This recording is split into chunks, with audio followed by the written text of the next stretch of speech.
اللہ وبرکاتہ۔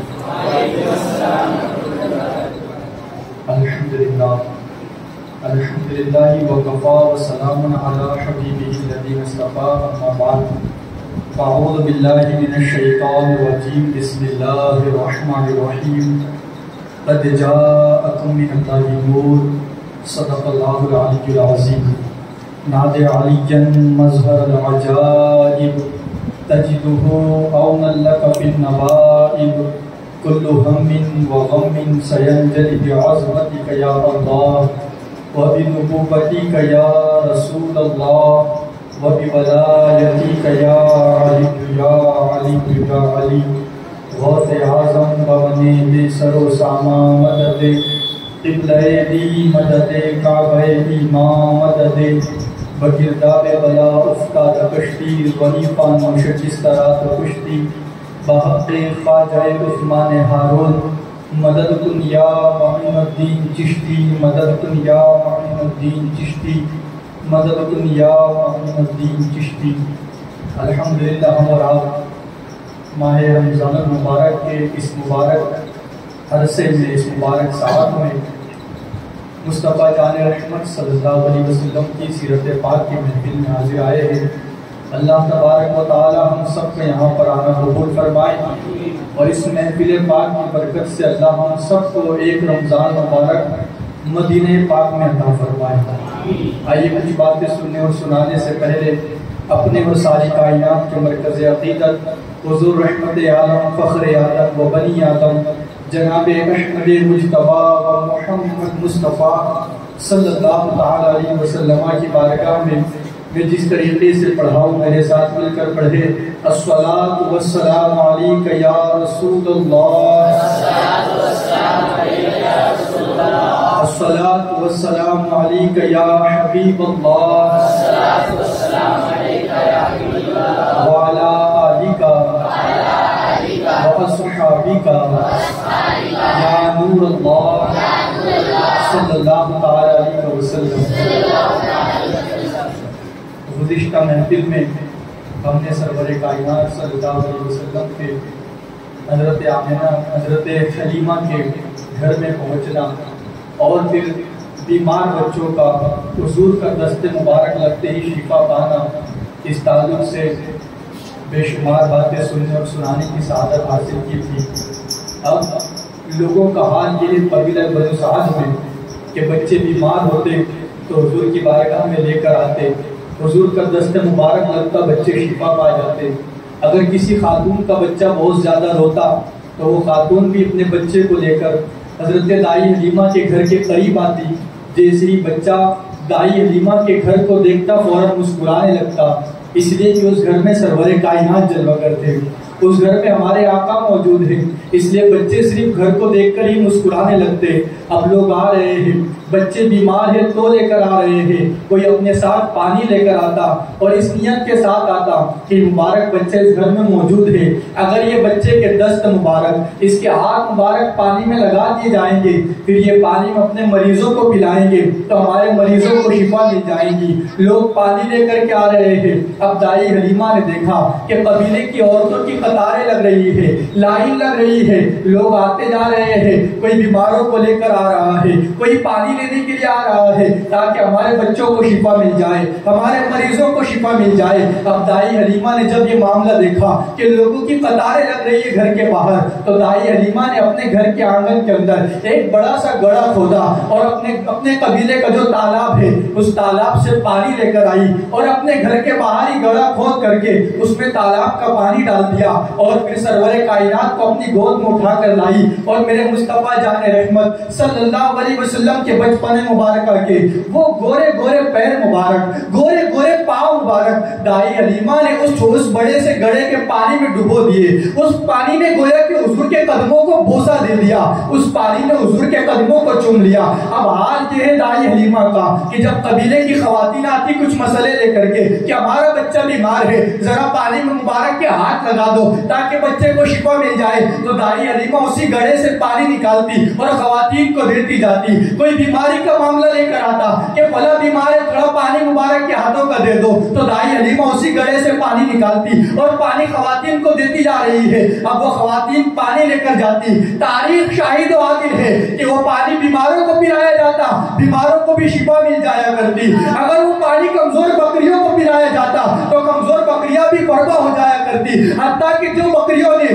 دودھ دینا بند کر دیا تھا، اگر وہ پانی جس پانی سے سرور کائنات کے قدم مبارک لگے ہیں، اگر وہ پانی بکریوں کو پلایا جاتا تو بکریاں بھی دودھ دینے والی بن جایا کرتی۔ اگر وہ پانی بنجر زمین پر ڈالا جاتا تو وہاں پر بھی سبزہ ہونا شروع ہو جایا کرتے۔ جب یہ ماجرا دیکھا، لوگ آتے جا رہے ہیں، پانی لیتے جا رہے ہیں، بیماروں کو شفا ملتی جا رہی ہے، ارے وہ کون سی تکلیف تھی جو اس پانی سے دور نہیں ہو رہی تھی؟ وہ کون سی بیماری تھی جو اس پانی سے دور نہیں ہو رہی تھی؟ میرا وجدان تو یہ کہتا ہے، میری محبت اور میری عقیدت تو یہ کہتی ہے کہ اگر وہ پانی جس پانی نے سرور کائنات کے قدموں کو چوما ہے، اگر وہ پانی مردے کو بھی پلایا جاتا تو مردہ بھی زندہ ہو جاتا، مردے میں بھی جان آ جاتی۔ اس لیے کہ جس کے تلووں کا دھون ہے آب حیات ہے، وہ جان مسیح ہمارا نبی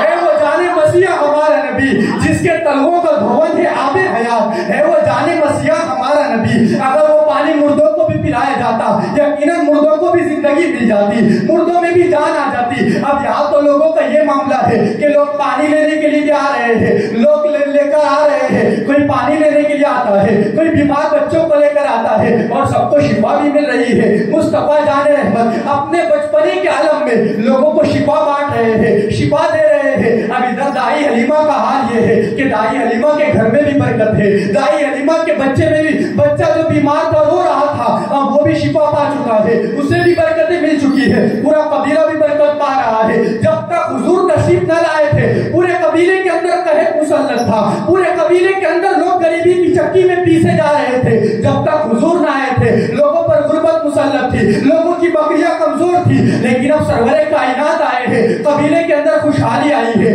حضور آئے برکتیں آئی ہے، حضور آ گئے رحمتیں آئی ہے۔ اب یہاں پر ایک بات میں آپ کو یہ بھی بتانا چاہتا ہوں، ہم نے پہلے کی محفل میں سنا ہے کہ جس سال سرور کائنات دنیا میں تشریف لانے والے تھے، اس سال تو بہت برکتیں ہوئی تھی، اس سال تو بہت بارشوں کا نزول ہوا تھا، اس سال تو سبزہ بھی خوب اگا تھا، بالخصوص اہل عرب کے یہاں پر مکے کے اندر خوب بارشیں برسی، لوگوں کے جانور بھی خوب طاقتور ہوئے، لوگوں نے خوب برکتیں پائی۔ لیکن آخر بات کیا ہے کہ پورے مکے کے اندر بارش کا نزول ہوا، پورے مکے میں سبزہ بہت زیادہ ہوگا، لوگوں کے جانوروں نے بہت دودھ دیا، لیکن آخر بات کیا ہے؟ قبیلہ بنی سعد کے اندر قحط کیوں تھا؟ قبیلہ بنی سعد میں بارش کا نزول کیوں نہ ہوا؟ قبیلہ بنی سعد میں سبزہ کیوں اگ نہیں پا رہا تھا؟ قبیلہ بنی سعد کے جانور کمزور کیوں تھے؟ آخر مشیت کیا تھی؟ آخر حکمتیں کیا تھی؟ بزرگان دین بڑی پیاری بات ارشاد فرماتے ہیں، دراصل بات یہ ہے کہ اگر قبیلہ بنی سعد خوشحال قبیلہ ہوتا، یہاں بھی بارش کا نزول ہوا ہوتا، یہاں بھی سبزے اگ رہے ہوتے، تو لوگ یہ کہہ سکتے تھے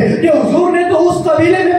حضور تو اس قبیلے میں پروان چڑھے ہیں، حضور نے تو اس قبیلے میں پرورش پائی ہے جہاں بہت زیادہ خوشحالی تھی، جہاں کی آب و ہوا بہت اچھی تھی، جہاں پر بہت خوشحالی کا ماحول تھا، جہاں پر شادمانی اور شادکامی کا ماحول تھا۔ اس لیے اتنے اچھے قبیلے میں جب حضور نے پرورش پائی ہے تو ظاہر سی بات ہے حضور نے پروان بھی اچھا چڑھنا تھا۔ لوگ بعد میں یہ کہہ سکتے تھے کہ حضور نے اچھے قبیلے میں پرورش پائی، اس لیے حضور نے اعلیٰ پروان چڑھی ہے، سرور کائنات اعلیٰ پروان چڑھے ہیں۔ مشیت کو یہ بھی گوارا رکھا کہ بعد میں کوئی یہ سکے، اس لیے پہلے قبیلے کے اندر قحط کو مسلط کر دیا گیا، قبیلے سے بارش کو روک دی گئی، سبزے اگانا بند کر دیے گئے، بکریوں کو کمزور کر دیا گیا، پھر حضور کو بھیجا گیا، پھر حضور آئے بارش کا نزول ہوا، حضور آئے سبزے اگائے گئے، حضور آئے بیماروں کو شفا دی گئی، حضور آئے کمزور جانوروں کو طاقت دی گئی، حضور آئے جن بکریوں میں دودھ نہیں تو ان کے تھنوں میں دودھ آنے لگے، جب حضور آئے تو برکتیں آئی۔ دنیا کو یہ بتانا تھا کہ بعد میں دنیا والے یہ نہ کہے کہ قبیلے نے حضور کی پرورش کی ہے،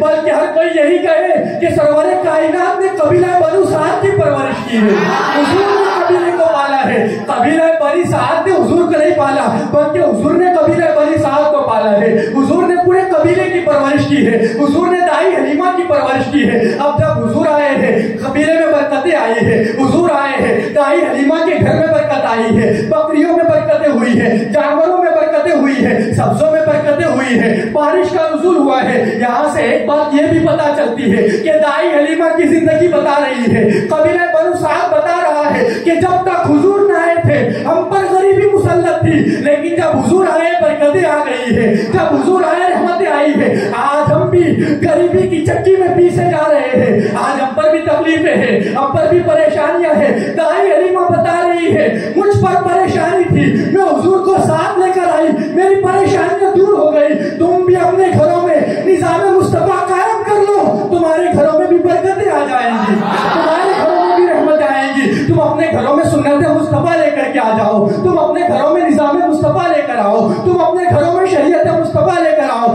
یقیناً برکتیں مل جائیں گی۔ اور ہم نے اپنی آنکھوں سے دیکھا ہے، بزرگوں نے کتابوں میں لکھا ہے کہ جس نے بھی نظام مصطفیٰ کو اپنے گھر میں نافذ کیا ہے اس کے گھر میں برکتوں کا نزول ہوا ہے، اس کے گھر میں رحمتوں کا نزول ہوا ہے۔ اگر برکت کا لفظ آتا ہے ہماری توجہ کسی اور طرف چلی جاتی ہے۔ میں بار بار کہتا ہوں ہم نے برکت کو دراصل سمجھا نہیں ہے کہ یہ برکت کتنی عظیم دولت ہے۔ ہم یہ سمجھتے ہیں کہ ہم روز کے 100 روپے کما رہے ہو، 200 روپے کمانے والے بن جائے تو اسے ہم برکت سمجھتے ہیں۔ مہینے کے 10,000 کماتے ہو، 20,000 کمانے والے بن جائے اسے برکت سمجھتے ہیں۔ میرے بھائی برکت اس چیز کا نام نہیں ہے۔ مثال کے ذریعے سمجھاؤ، کھانا کم لوگوں کا ہے مگر کم لوگوں کا کھانا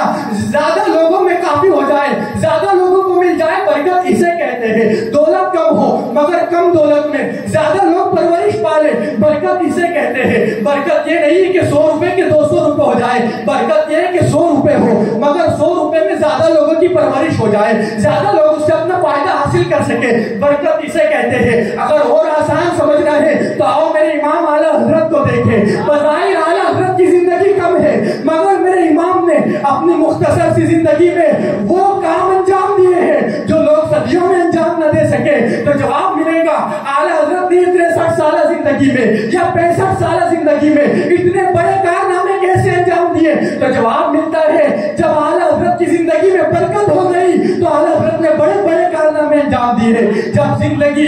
زندگی میں برکت ہوتی ہے تو زندگی میں ہونے والی برکت بندے کو امام احمد رضا بنا دیتی ہے۔ جب برکت حفظ میں ہوتی ہے تو حفظ میں ہونے والی برکت بندے کو حافظ ابن کثیر بناتی ہے۔ جب برکت علم میں ہوتی ہے تو علم میں ہونے والی برکت بندے کو امام اعظم ابو حنیفہ بناتی ہے۔ اور جب یہی برکت عشق رسول میں ہوتی ہے تو عشق رسول میں ہونے والی برکت بندے کو ابو بکر صدیق بنا دیتی ہے۔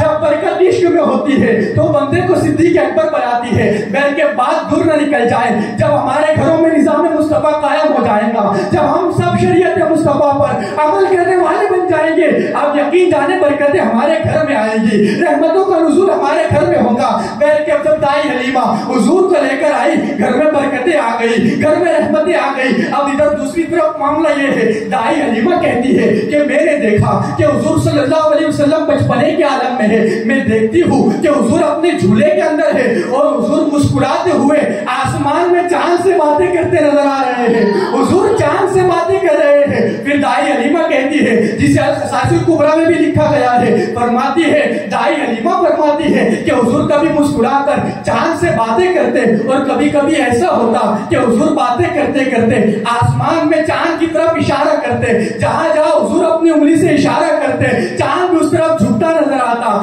چاند بھی حضور کے اشاروں پر چلتا نظر آتا۔ میرے امام کہتے ہیں چاند جھک جاتا جدھر انگلی اٹھاتے مہد میں، کیا ہی چلتا تھا اشاروں پر کھلونا نور کا۔ آپ میرے امام کا انداز بھی تو دیکھیں، امام نے کتنی پیاری بات کہی ہے، چاند جھک جاتا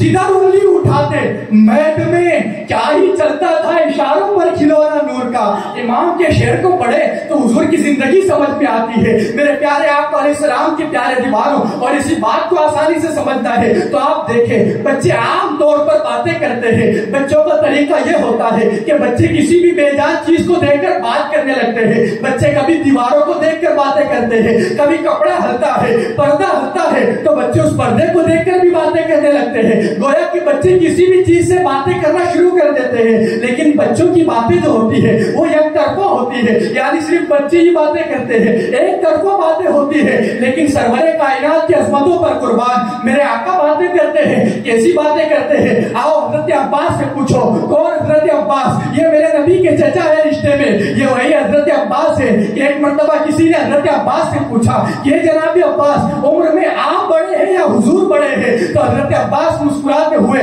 بڑا پیارا جواب ارشاد فرماتے ہیں، کہتے ہیں بڑے تو حضور ہیں مگر دنیا میں پہلے آ گیا ہوں۔ وہ حضرت عباس کہ جو اتنی حکمت سے جواب دینے والے ہیں، وہ حضرت عباس ایک مرتبہ سرور کائنات کی بارگاہ میں عرض کرتے ہیں، یا رسول اللہ صلی اللہ علیہ وسلم میں آپ پر ایمان تو ابھی لایا ہوں، یا رسول اللہ میں نے کلمہ تو ابھی پڑھا ہوں، لیکن میرے آقا جس وقت آپ بچپنے کے عالم میں تھے میں اسی وقت سے آپ کی نبوت کو جانتا تھا، مجھے یہ معلوم ہو چکا تھا کہ آپ ہماری طرح کوئی معمولی انسان نہیں ہے، یقیناً آپ بہت بڑی شخصیت ہے، اللہ نے آپ کو کسی بڑے کام کے لیے بھیجا ہے۔ پھر اس کی وجہ خود بیان فرماتے حضرت عباس فرماتے ہیں کہ بات یہ ہے آقا کہ جب آپ جھولے کے اندر ہوتے تو میں آپ کو دیکھتا کہ آپ جھولے میں ہوتے اور مسکرا کر چاند سے باتیں کیا کرتے تھے، حضور میں آپ کو دیکھتا کہ آپ کی انگلی کے اشارے پر چاند بھی چلا کرتا تھا، یا رسول اللہ آپ اشارہ کرتے چاند چلتا، آپ کی انگلی جدھر جاتی چاند بھی ادھر جھکتا نظر آتا۔ جب حضرت عباس نے روایت بیان کی میرے آقا مسکرانے لگتے ہیں اور مسکراتے ہوئے حضرت عباس سے ارشاد فرماتے ہیں کہ چچا آپ نے تو صرف یہ دیکھا ہے کہ میں مسکرا رہا ہوں اور میں اشارہ کر رہا ہوں تو چاند جھک رہا ہے، بات دراصل یہ ہے کہ میں جھولے میں ہوتا تھا، چاند مجھ سے سوالات کرتا اور میں اس کے سوالات کے جوابات دیا کرتا تھا۔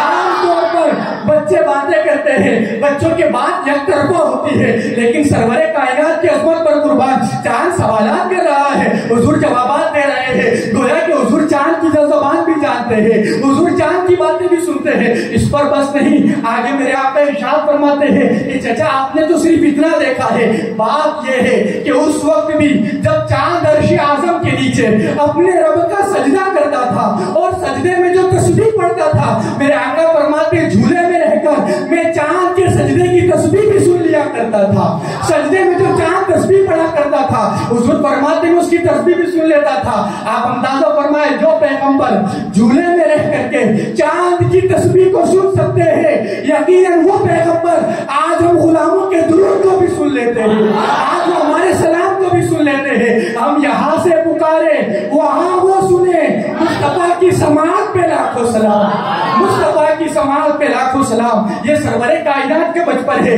پھر آپ دیکھیں دوسری بڑے مزے کی بات یہ ہے کہ ہمارے بچے بھی کھیلتے ہیں اور بچے کبھی مٹی کے کھلونے سے کھیلتے ہیں، ہم نے دیکھا ہے بچپنے کے اندر مٹی کے کھلونے بناتے ہیں پھر اس سے کھیلتے ہیں، اس لیے کہ انسان مٹی کا بنا ہوا ہے، مٹی کا انسان مٹی کے کھلونے سے کھیلتا ہے۔ لیکن سرور کائنات صرف مٹی کے نہیں، میرے آقا تو نوری بشر بنا کر کے بھیجے گئے ہیں، سرور کائنات کو نور سے پیدا کیا گیا ہے۔ ہم نے پہلی ہی محفل میں سنا ہے حضور کیسے نور ہے کہ وہ ایسے نور والے ہیں کہ کوئی اگر حضور سے قریب ہو جاتا ہے تو وہ بھی نور والا بن جاتا ہے۔ حضور صرف نور نہیں ہے، حضور تو عین نور ہے، تیری نسل پاک میں ہے بچہ بچہ نور کا، تو ہے عین نور، تیرا سب گھرانہ نور کا۔ حضور کے نور کا تو یہ عالم ہے۔ اب وہ مصطفیٰ جان رحمت جو نور والے مصطفیٰ ہے، انہیں کھلونا بھی نور کا عطا کیا گیا ہے، انہیں کھیلنے کے لیے جو کھلونا دیا گیا ہے وہ بھی نور کا بنایا گیا ہے جسے ہم چاند کہتے ہیں۔ پھر ایک بات تیسری روایت سے یہ بھی پتہ چلتی ہے،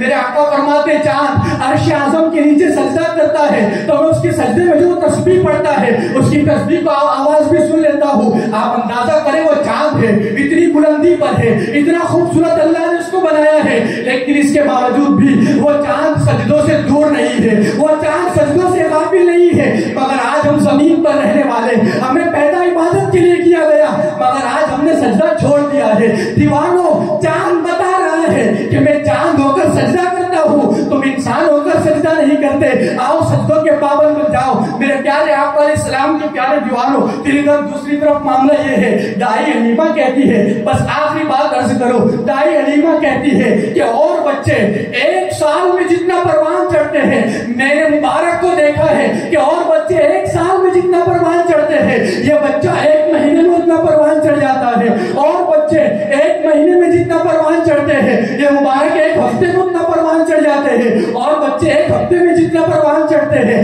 یہ مبارک ایک دن میں اتنا پروان چڑھ جاتے ہیں۔ پتا چلا سرور کائنات چونکہ سب سے جدا ہے، سرور کائنات کی شان سب سے جدا ہے، سرور کائنات کو سب سے اعلیٰ بنایا گیا ہے، اس لیے اور بچوں کا بچپنا جدا ہوتا ہے اور سرور کائنات کا بچپن بھی جدا رکھا گیا ہے۔ اللہ تعالیٰ ہم سب کو عمل کی توفیق عطا فرمائے۔ اس سے آگے کی باتیں انشاءاللہ آئندہ ہفتے بیان کی جائیں۔